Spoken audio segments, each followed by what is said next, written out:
We're following a deadly military training operation in Trigg County where 9 military members were killed after 2 Army Black Hawk helicopters crashed last night at Fort Campbell. ABC 36's Anna Medina has reaction from state leaders as well as a rescue squad involved in the recovery efforts. I would like to express my sincere condolences to the families of the crews of the medevac helicopter from 101st who are being informed today of their loss. An investigation is underway in Trigg County after 2 Fort Campbell-based Black Hawk helicopters crashed in a rural area for unknown reasons, killing 9 military members on board.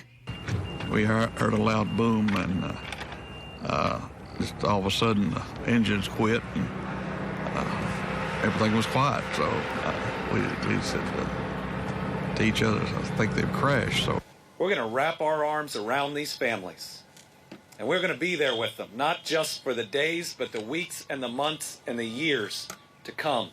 Several agencies responded to the crash Wednesday night around 10 to help with recovery efforts, including the Marshall County Rescue Squad, which is made up entirely of volunteers. We actually have what we call an airplane locator. So if an airplane goes down or a helicopter or something, we have a device that helps us locate down aircraft. So we use that as an electronic device, and those things give off pings. Now, obviously, last night we didn't need that. We also have canine dogs that we use that can go out and search for people, and that was one of the things we used last night. Army officials say no radio signal was sent out for help from either aircraft before the crash. This was a training progression, and specifically they were flying a multi-ship formation, 2 ships under night vision goggles at night. There was a pilot, a co-pilot, a crew chief, and then often you'll have medics or other personnel on the aircraft as well. Those with Fort Campbell spoke on their specific aviation training missions. When we do any training, but especially aviation training, they do very, very detailed planning, very detailed rehearsals. Depending on the risk of the operation they're doing, has different levels of approval from the command. The Army has deployed an aircraft safety team from Fort Rucker, Alabama, who will arrive later today and will immediately initiate an investigation to help us understand what caused this crash in order to prevent accidents like this from happening again. For now, Anna Medina, ABC 36 on your side. Our ABC affiliate in Central North Carolina confirming the identity of one of those service members as Caleb Gore of North Carolina. The Army has averaged 5 deaths per year in on-duty aviation mishaps since 2018.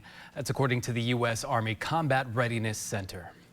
Well, many questions still lingering, like what led to the crash. One former Army specialist recalling his time serving the 82nd Airborne Division. Former E-4 specialist Dee Burks was a paratrooper and says missions with the 101st were very similar. Burks says he was involved in training missions with Black Hawk helicopters. He says the Army is very comfortable using Black Hawks because of how convenient and how safe they are to use.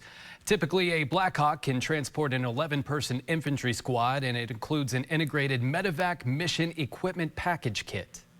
Whenever you hear of one of these helicopters going down, I mean, something catastrophic has had to happen because there's so many safety features involved. And, every branch of the service has a style of the Black Hawk. The Coast Guard, that's their go-to and they fly through hurricanes trying to rescue people. And it's such a durable helicopter. And I'm just curious to see, what happened.